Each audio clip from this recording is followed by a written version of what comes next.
without feeling my stomach turn. It's strange, isn't it? How quickly something so innocent can become so loaded. This wasn't supposed to happen. It was just a family visit.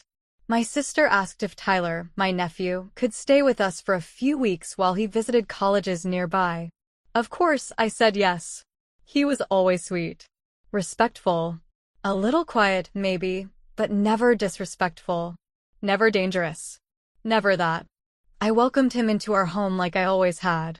And for a while, it was nice. Too nice, maybe. But I didn't see it coming. And if I'm really, painfully honest, maybe part of me didn't want to. Maybe I was too caught up in the way he noticed me.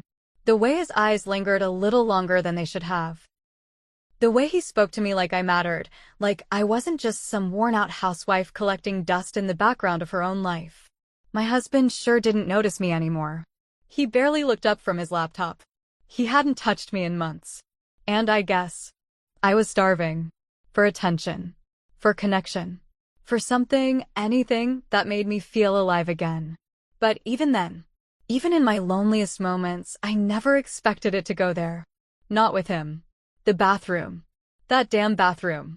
It was just supposed to be a regular day. I'd just finished folding towels, the sun was leaking through the blinds, soft jazz humming in the background. Everything was normal. But you know what they say, life doesn't warn you before it changes forever. It only takes a second. And in that second, everything in me split into two people. The woman I thought I was, and the woman I became in that bathroom. I still can't decide if I was the victim, or the enabler. And that's what eats me alive most nights. Not the act, not even the aftermath, but the ambiguity, the grayness, the terrifying truth that I may have let it happen. And maybe you'll judge me.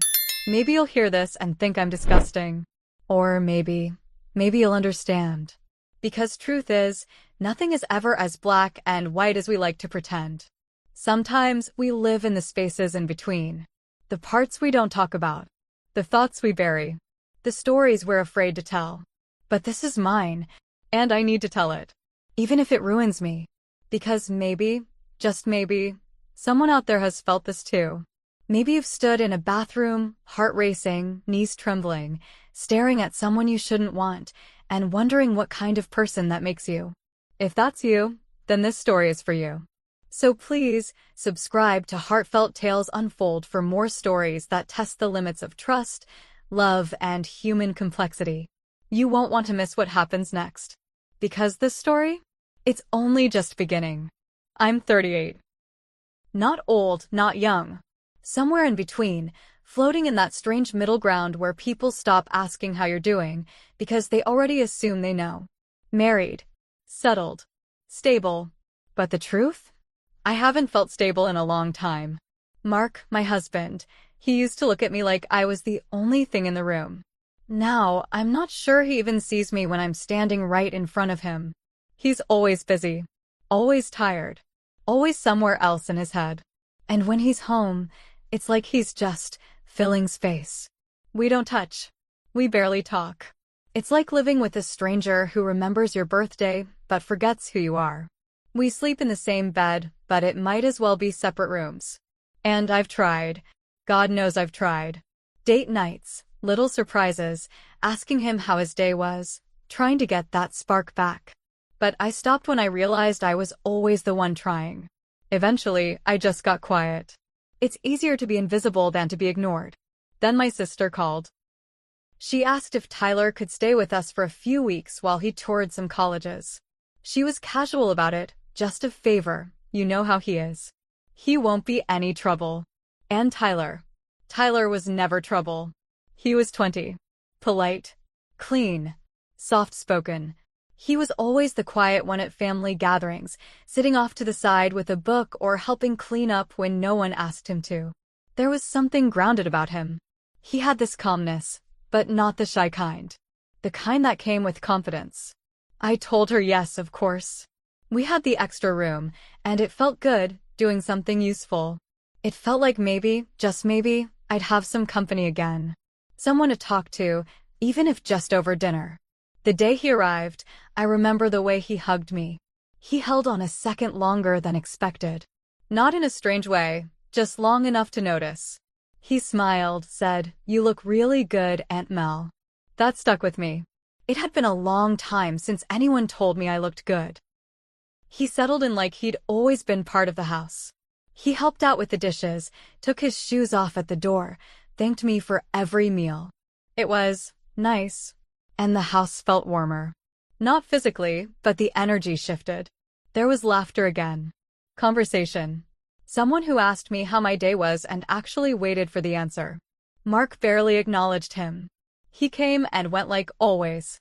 Said a few words here and there, asked Tyler how the college visits were going, then disappeared into his office or the garage.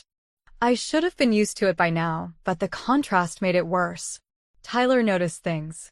He complimented the curtains I changed months ago that Mark never mentioned. He told me my cooking reminded him of his childhood. He even offered to repaint the bathroom when he noticed the peeling near the windowsill. The bathroom. That little room became something sacred to me. It was the only space in the house that was mine. I kept it spotless. Scented candles. Fluffy towels. A small plant on the windowsill I watered like it was a lifeline. I'd sit on the closed toilet seat sometimes just to get away. Read a book. Breathe. Feel like a person. And maybe that's why it happened there. Or maybe it's just coincidence. I don't know anymore. Tyler would pass by me in the hallway, and his shoulder would brush mine just slightly. He'd say good morning in the soft, low tone that made me feel like I mattered. And the way he looked at me, it wasn't inappropriate. At least, not at first. It was focused. Like he really saw me, not as his aunt. Not as a wife. Just a woman. I hadn't felt seen in years. And I hated how much I liked it. But can you blame me? Can you blame someone for wanting to feel something again? Because when you spend years being invisible, the smallest bit of attention feels like sunlight after a long winter. And he gave me warmth. In ways I didn't know I was still craving. It started slowly. Eye contact that lingered a little too long. A compliment said just above a whisper. A question about my life, about my dreams, my past. Things my husband hadn't asked in over a decade. It felt harmless. Sweet, even. Until it didn't. Because when you're starving, even poison can taste like honey. And I was starving. For affection. For connection.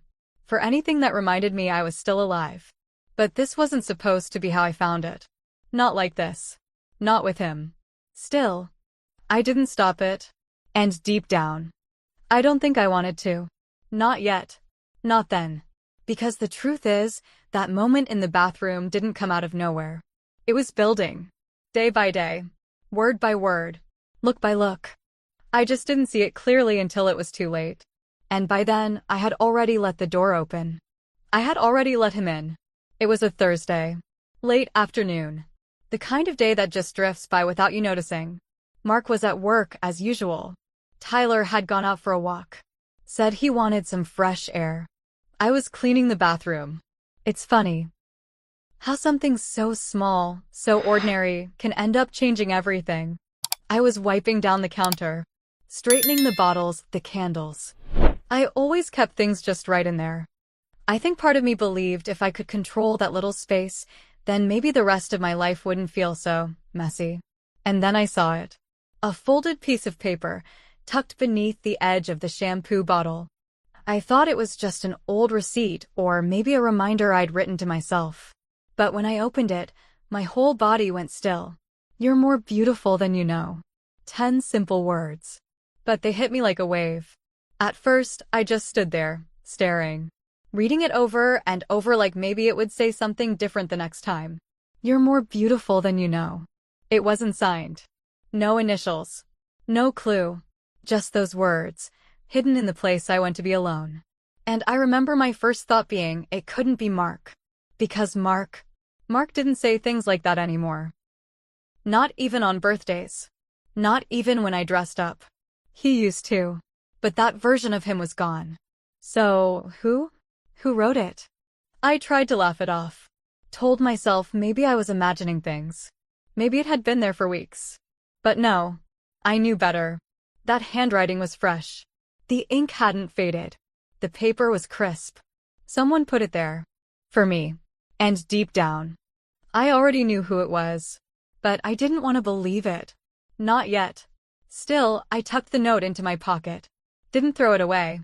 Didn't ask why I kept it. Later that night, after dinner, I asked Mark, half joking, trying to keep it light. Hey, did you leave a note in the bathroom for me? He didn't even look up from his laptop. What note? You're more beautiful than you know. I said it with a little laugh, like I was playing. He scoffed. Why would I do that? And just like that, the conversation ended. No curiosity. No follow-up. Just that cold wall of disinterest I'd grown used to. But Tyler was different that night. He was quiet, watching me, his eyes lingering just a second too long. And when we were in the kitchen, just the two of us, he said something I'll never forget. He looked right at me, calm, steady, and said, "Not everything needs to be said out loud to be true." Then he walked away. Like it meant nothing. But it meant everything. Those words sat with me all night. They wrapped around me, soft and dangerous. And suddenly, that little note didn't feel random anymore. I started noticing things I hadn't before, or maybe I had, and I just didn't let myself feel them. The way Tyler always chose the chair across from mine. The way he watched me cook, like it was something worth admiring. The way his eyes dipped to my hands, my lips, then back up, like he was memorizing every inch. It didn't feel like family. And I hated that I noticed. But I did. And that note, it changed the air between us. Made everything feel charged, like a storm was coming. I should have said something. Should have drawn a line. Should have put an end to it right there. But I didn't. Because a part of me, a lonely, aching part of me, wanted to believe it. Wanted to believe someone still saw me that way. Wanted to feel wanted. Even if it was wrong. Even if it meant letting a door crack open, just enough for the danger to slip through. Was I reading into things? Was this just some pathetic fantasy? The attention-starved part of me clinging to whatever scraps it could find? Maybe I was imagining it. Maybe I wanted to imagine it. God, I hate that thought. But it kept creeping in. Every time Tyler looked at me a second too long. Every time he smiled at something I said like it mattered. Every time his fingers brushed mine when we passed a dish across the table. I felt it. This slow burning awareness. Not just of him, but of me. Of how hollow I'd been feeling. Of how long it had been since anyone looked at me like I was more than a body moving through chores and silence. He was just a boy. My nephew, for God's sake. 20 years old. What was I even thinking? But that was the problem. I wasn't thinking. I was feeling. And when you've been ignored for so long, when you've gone years without so much as a lingering touch or a real compliment, you start craving it like oxygen. I used to be beautiful. Or at least I believed I was. I used to turn heads. Men used to stop mid-sentence when I walked into a room. Back then, I wore color. Laughed loudly. Took time on my hair, my lips, my perfume. I used to feel things: light, desire, excitement. Now I blend in with the furniture. Now I'm the one behind the scenes, washing dishes, folding towels, counting laundry loads instead of kisses. So when Tyler started noticing me, I noticed him too. And it wasn't about his age. It wasn't about blood or titles or any of the things that should have stopped me in my tracks. It was about being seen. He watched me like I mattered. Like I was still worth something. He'd help with dinner, lean close while I stirred the pot, his breath warm on my neck when he spoke. He'd say things like, "You're amazing at this," or "I wish my mom had your touch in the kitchen." Simple things.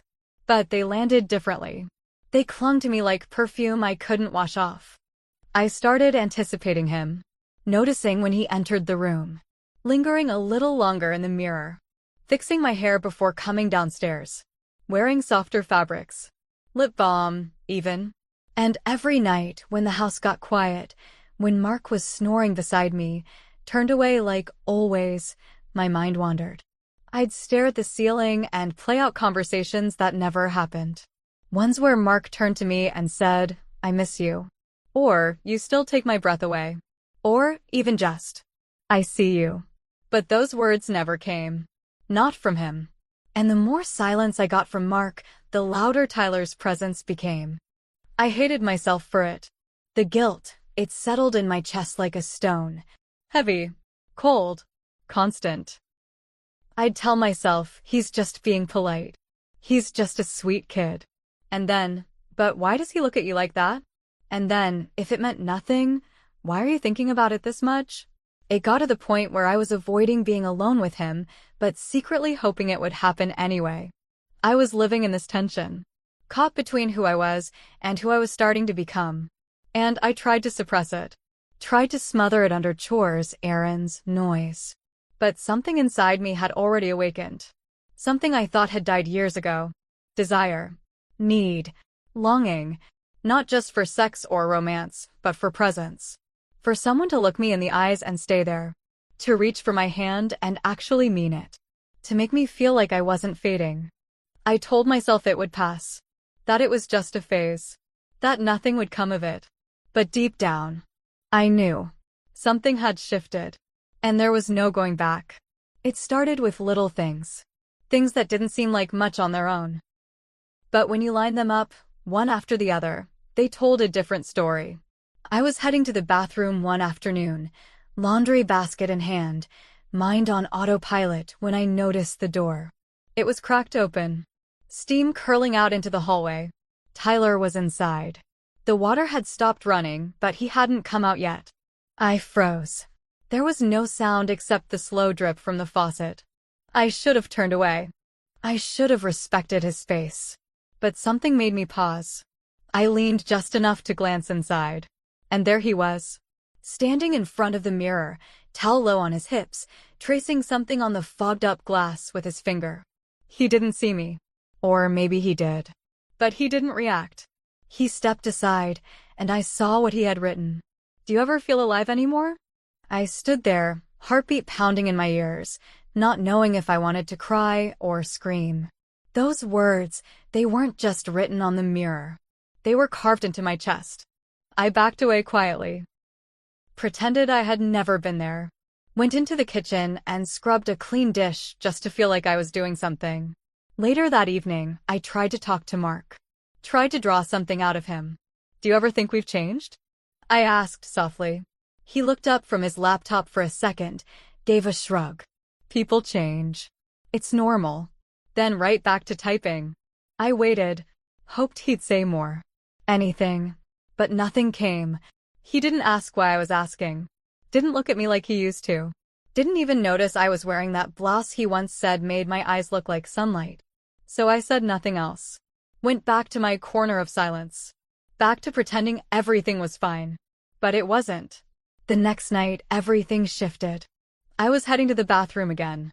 Same routine. Except this time, I didn't knock. I opened the door, expecting it to be empty, but it wasn't. Tyler was standing there, dripping, towel slung around his waist. No steam this time. No mirror fog. Just him. And me. We locked eyes. I gasped. Stepped back instinctively, hand reaching for the doorknob. But he didn't flinch. He just looked at me, calm, composed, and said, "It's okay. You don't have to leave." He said it like it was the most natural thing in the world. Like we'd been here before. Like he wanted me to stay. My breath caught in my throat. My fingers tightened around the knob. And for a moment, I didn't move. Then I left. Closed the door behind me and walked away like my legs were carrying someone else.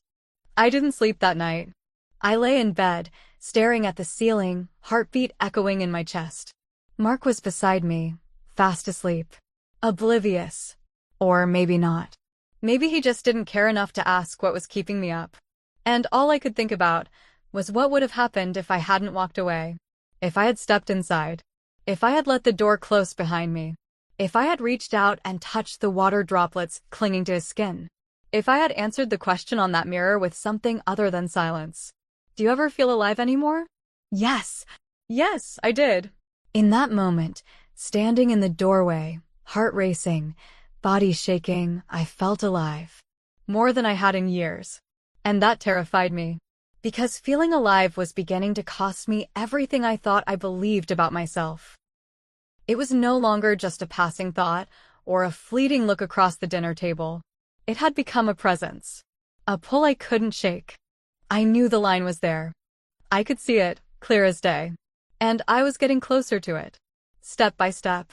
Heartbeat by heartbeat. And I didn't know how to stop. That was the moment everything blurred. And I knew something was coming. It was raining that night. The kind of rain that makes the whole house feel smaller, quieter, lonelier. Mark was out of town, business trip. Another conference, another excuse. He didn't even say goodbye when he left. Just a quick, distracted, see you Monday, and the sound of the front door closing. I spent most of the evening trying to distract myself. Folded laundry I didn't need to fold. Reorganized the pantry. Watched a movie I didn't even like. But the rain kept tapping on the windows like it was trying to remind me of something. I went to bed early. Tried to read, but the words blurred. Tried to sleep, but my mind wouldn't settle. That's when I heard it. The water. Running in the bathroom. At first, I thought maybe the faucet had been left on. But then I heard movement. The soft rhythm of water hitting skin. A shower. I didn't think. I just got up. Feet bare, hallway cold, heart already racing. The bathroom door was open. Just like before. And Tyler was inside. Steam clung to the mirror. His back was to me. Towels slung low around his hips. His skin glistening. Drops of water trailing down his spine like tiny threads of silver. He turned his head slightly. And saw me. But he didn't flinch. Didn't cover himself. Didn't move to shut the door. He just watched me. I should have walked away. I wanted to walk away. But I didn't. I stepped inside. Just far enough to reach for the light switch. You forgot to turn it off, I said. My voice was soft. Too soft. Even I could hear the lie in it. Our hands brushed, bare skin against bare skin. A spark. Fleeting, but undeniable. We both froze. And then he whispered, "You don't have to pretend anymore." The words landed heavy. Not loud. Not dramatic. Just honest. Like he'd been waiting to say them. My breath caught. The air between us thick with everything unsaid. He stepped closer. I didn't move. His eyes searched mine, slow and steady. And then, he leaned in. And I didn't stop him. I didn't even think to. His lips brushed mine, gentle, tentative. Not demanding. Just asking. And for a moment, there was no past. No titles. No guilt. Just feeling. Warmth. Closeness. Life. It didn't last long. Maybe it was just a kiss. Maybe it was more. I'm not sure anymore. But I know the silence afterward said everything.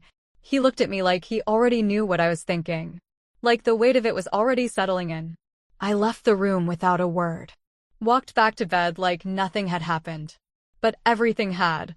It didn't last long, but it changed everything. The next morning was quiet. Too quiet. The kind of quiet that doesn't feel peaceful. The kind that hums under your skin. Like something's wrong, even if no one's saying it. I came downstairs to make coffee. Tyler was already in the kitchen, pouring cereal. He didn't look up when I entered. Didn't say good morning. And I didn't say anything either. I didn't know how. My hands shook a little when I reached for the mug. I tried to act normal, whatever that even means anymore. But every second felt heavy. Like we were both pretending not to remember what happened. He sat at the counter, chewing slowly, staring into his bowl like it had all the answers. And me? I kept my back turned. I couldn't look at him. Not because I was angry, but because I didn't know what I'd see in his eyes. Regret? Guilt? Or worse, indifference? I waited for him to say something. Anything. But the silence between us stretched out like a wall. He left for a campus tour that afternoon. Didn't say where. Didn't ask if I wanted to come. That night, I sat on the edge of my bed, staring at the window. Mark texted, "Flights delayed. Be home tomorrow." And I didn't know if I was relieved or disappointed. When Mark finally came through the door the next day, suitcase in hand, tie loose around his neck, I felt that old familiar ache return. He looked at me for maybe 2 seconds. "You okay?" I nodded. He didn't ask anything else. Maybe he noticed the distance. Maybe he felt it in the way I didn't kiss him hello. But if he did, He didn't say a word. He went upstairs, unpacked, ate dinner in silence. Same as always. Tyler stayed for 3 more days. 3 long, unbearable days. No more notes. No lingering looks. No light conversations in the kitchen or casual brushes of the hand. Just silence. He was polite. Still helpful. Still calm. But something had shut off. Like he'd flicked a switch inside himself. And I couldn't tell if he was trying to protect me or distance himself from what we'd done. On his last morning, he came down with his duffel bag slung over his shoulder. Said goodbye to Mark with a quick nod. Said, "Thanks again," to me, flat, quiet, distant. And then he was gone. Just like that. I waited until the house was empty again. Until Mark was out back fixing the fence, pretending things were normal. Until the silence felt safe enough to move through. And I went into the bathroom. I don't know what I was looking for. Maybe proof. Maybe closure. The mirror was fogged from my own shower earlier that morning. I wiped it clean, and there it was. Written faintly behind the glass, like it had been pressed there days ago and only revealed now by the heat and steam. I'll always remember that night. Will you? My breath caught.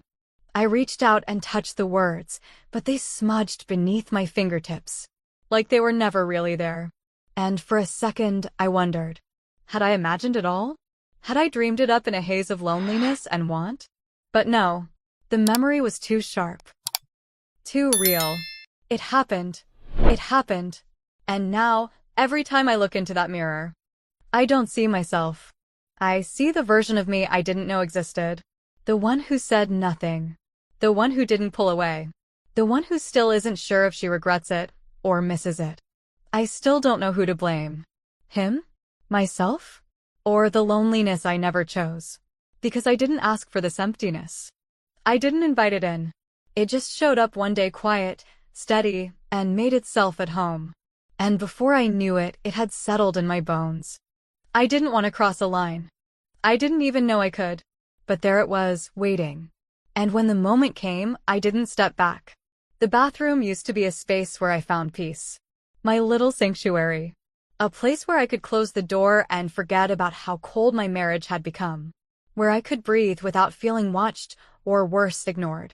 Now, it's a wound. A memory sealed into tile and steam and silence. Every time I walk past it, I feel like I'm walking past a version of myself I don't recognize. Or maybe, a version I kept buried for too long. And I keep asking myself, was I manipulated? Did he know what he was doing? Or was I complicit? Did I let it happen because part of me wanted it to? I try to remember the look in his eyes that night. Not just desire. There was something else.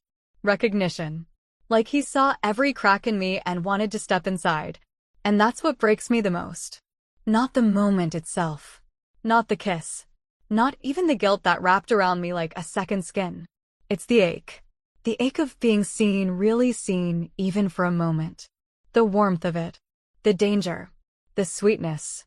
That feeling I hadn't had in years. When someone looks at you like you're more than the sum of your responsibilities, more than just someone's wife, someone's mother, someone's afterthought. It does something to you. And it's not easy to come back from that. Mark still doesn't know. Or maybe he does, in the way that people sometimes know things they never say. He doesn't ask questions. Doesn't notice the way I flinch when he walks past me. Doesn't wonder why I close the bathroom door more tightly than before. And I wonder, what does that say about us? About me? I carry this thing inside me now. Not a secret. Not just guilt. But a shift. A quiet understanding that something in me has changed. And maybe you think I'm a monster. Or maybe you understand. Maybe you felt that kind of hunger too. Sometimes, it's not the act itself that destroys you. It's the longing it exposes and the silence that follows. Have you ever done something or felt something that you knew you couldn't talk about? Not to your friends, not to your partner, not even to yourself? Something that made you look in the mirror and ask, who am I really? Because I've asked myself that every day since that night. And I still don't have the answer. I don't know if what happened was wrong. I don't know if it was crossing a line, or if the line had already been blurred long before we ever touched. I don't know if I was taken advantage of, or if I wanted to be. if I opened the door, or if I just stopped holding it shut. But maybe you do. Maybe you can see what I can't. Was it emotional manipulation? Was it loneliness? Was it just human? I don't know, but I'd like to hear what you think. Share your thoughts in the comments. Tell me, was this something innocent that turned dark, or something dark that was just waiting to happen? And if you've ever found yourself in a moment you couldn't explain, in a feeling you couldn't admit out loud, you're not alone. Don't forget to like, comment, and subscribe to Heartfelt Tales Unfold for more stories that live in the shadows of our quiet lives. The stories we bury. The ones that never really go away. The bathroom used to be the one place I could be alone. A space that belonged to me. Clean, quiet, safe. Now it's where the silence screams the loudest. Now it's where I go and remember the weight of a glance, the warmth of a touch, the price of being seen. Be careful what you invite in when you're feeling empty. Because not all attention is kind. Not all connection is pure. Some lines, once crossed, can never be unseen. And some truths we carry forever. This was my story. A true story. Believe it or don't. But I'll never forget it.